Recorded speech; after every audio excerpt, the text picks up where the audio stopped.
Good morning. এখন সকাল 1:45 মতো বাজে। আর চারিদিকটা কেমন দেখো, রোদে ভরে গেছে। আর বেশ গরম পড়েছে কিন্তু। তো আমাদের এখানে তো বেশ ভালোই গরম পড়েছে, কোথায় কি পড়েছে জানি না। তো সকালবেলা উঠে ব্রাশ ট্রাশ করে নিচ্ছিলাম। তারপর আজকেও সারাদিন অনেকটা ব্যস্ততার মধ্যে দিয়ে যাবে। আর হচ্ছে আমার মেয়েটার প্রচণ্ড শরীর খারাপ, কালকে রাত 3টের সময় ও দেখি হঠাৎ করে প্রচণ্ড বমি করেছে। আর শুধু মেয়ে নয়, মেয়ের বাবাও কাল রাত্রে বমি করেছে দেখলাম, হঠাৎ কেন জানি না। তো ভালো লাগছে না, মেয়ের এমন কিছু খাওয়াও পড়েনি। তো হট করে এরকম শরীরটা কেন খারাপ হচ্ছে বুঝতে পারছি না। তো আমি সকালবেলা উঠে সবার ফার্স্টে চাটা খেয়ে না, আমি আমার গাড়িটা ভালো করে মুছে নিচ্ছিলাম। কারণ ওর বাবার একদমই সময় হয় না, ও হচ্ছে সকালবেলাটা সময় পায় না। তো আমি ভাবলাম একটুখানি আমি মুছে দিই। আর আমার মেয়ে ঘুমাচ্ছে, কালকে রাতে ওর ভালো করে ঘুম হয়নি। তো আমি বললাম থাক ঘুমাক, আমি একটুখানি কাজ এগিয়ে নিই। তো সকালবেলা বাসি কাজ টাজ সমস্ত কিছু সারা হয়ে গেছিলো। আর এদিকে হচ্ছে আমার একটা মাল যাবে। তো আমি ভাবছিলাম একটু বাজারের কাজটা ঘুরে আসি। আর মেয়েটা তাহলে ঘুমাক, আমার একটুখানি এদিকে এগিয়ে যাবে। তা নয়তো না, ও উঠে পড়লে বাজারে যাওয়ার সময় প্রচন্ড কান্নাকাটি করে। স্বাভাবিক, বাচ্চারা এটা করবেই। তো আমি হচ্ছে রেডি হয়ে নিচ্ছিলাম। আর রেডি হতে হতে যেটা ভাবছিলাম যে মেয়ে ওঠার আগে কাজ সেরে আসবো, কিন্তু আমার মেয়ে উঠে পড়েছিল।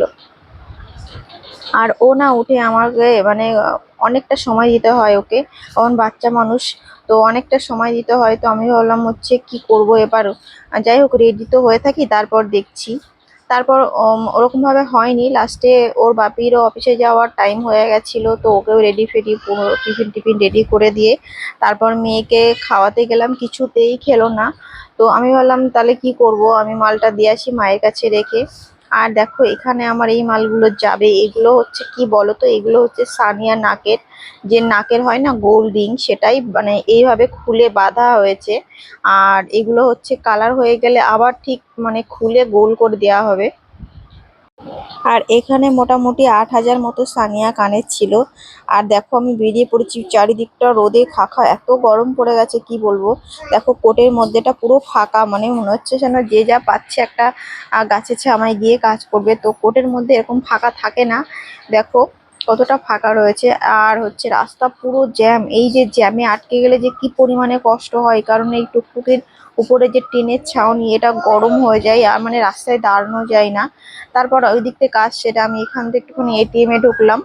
এটিএম এর থেকে টাকা টাকা তুলে মেয়ের জন্য কিছু ফল কিনে নিয়ে যাব, কারণ আমার মেয়ে কিচ্ছু খাচ্ছে না, দেখি একটু ফলের রস করে দিলে খাই কিনা। তো ও আবার সমস্ত ফল খায় না। তো আবার অনেকে কি হয়, আখের রস ডাবের জল একটুখানি খেলে হচ্ছে সুস্থ লাগে, কিন্তু আমার মেয়ে না ওসব একদমই খেতে পারে না।